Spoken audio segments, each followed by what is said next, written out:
ಒಟ್ಟಾರೆ ಇದು ಘೋರ ಕೃತ್ಯ, ಸಹಿಸಕ್ಕೆ ಸಾಧ್ಯ ಇಲ್ಲ. ಹಿಂದೂ ಯುವಕರೆಲ್ಲ ಒಗ್ಗಟ್ಟಾಗಬೇಕು.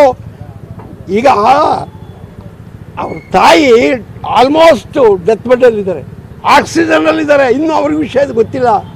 ಅವ್ರ ತಂದೆ ಈಗ 10 ನಿಮಿಷದಿಂದ ಅವ್ರಿಗೆ ವಿಷಯ ಗೊತ್ತಾಗಿರೋದು. ಅವರ ನೋವು ಈ ಟೆರರಿಸ್ಟ್ಗಳಿಗೆ ಅರ್ಥ ಆಗಬೇಕಾದ್ರೆ ಅವ್ರ ಮಕ್ಕಳಿಗೂ ಹಿಂಗೆ ಆದಾಗ ಗೊತ್ತಾಗತ್ತೆ. ಬೆಳೆದು ಸಾಧನೆ ಮಾಡಬೇಕಾದಂಥ ಯುವಕರನ್ನೇ ಬಲಿತಕ್ಕಂಥವ್ರೆ. ಏನು ತಪ್ಪು ಮಾಡಿದ್ರು ಅವರು? ಯಾಕೆ ಮಾಡಿದ್ರು? ಹಿಂದೂ ಆಗಿದ್ದ ತಪ್ಪ? ಕೇಳಿ ಕೇಳಿ ಹೊಡೆದಿದ್ದಾರೆ. ಇನ್ನು ಬೇರೆ ದಾರಿನೇ ಇಲ್ಲ. ಯುವಕರು ಎದ್ದು ನಿಂತ್ಕೋಬೇಕು. ನಮಸ್ಕಾರ ಮಾಡಿ ಕೆಳಗೆ ಅಂತಿದ್ದೀನಿ ನಾನು ಯುವಕರನ್ನ.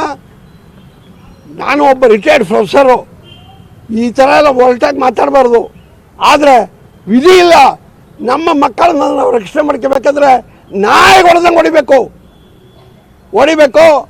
ಈ ಪುತ್ರ ಶೋಕದ ನೋವು ಏನು ಅಂತೇಳಿ ಅವರಿಗೆ ಅರ್ಥ ಆಗಬೇಕು. ಬಹುಶಃ ಅವ ಮಾತ್ರ ಸಾಧ್ಯ ಆಗುತ್ತೆ. ನಾನು ಕೇಂದ್ರ ಸರ್ಕಾರ ಈ ಆಂಟಿ ಟೆರರಿಸ್ಟ್ ಸ್ಕ್ವಾಡ್ಗಳು, ಮಿಲಿಟ್ರಿ ಯಾವುದನ್ನು ಬೇಕಾದರೂ ಬಳಸ್ಕೊಂಡು ಸಂಪೂರ್ಣವಾಗಿ ಸರ್ವನಾಶ ಮಾಡಬೇಕು ಟೆರರಿಸ್ಟ್ನ.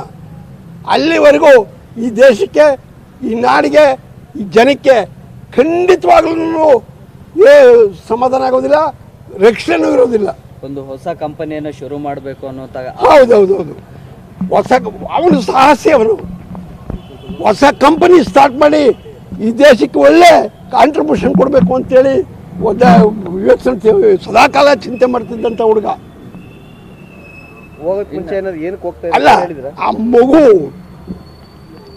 ಮಗು ಸ್ವಂತ ಹೆಂಡತಿ ಕಣ್ಣೆದುರುಗಡೆನೆ ಗಂಡನ್ನ ಗುಂಡಿಕ್ಕಿ ಕೊಂದ್ರಲ್ಲ. ಇದಕ್ಕಿಂತ ಕ್ರೂರ, ಅಮಾನವೀಯ ದುಷ್ಕೃತ್ಯ ಯಾವುದಾದ್ರು ಇದೆಯಾ? ಇವ್ರ ಮಕ್ಕಳಿಗೆ ಹೆಂಗಾದ್ರೆ ಏನಾಗುತ್ತೆ?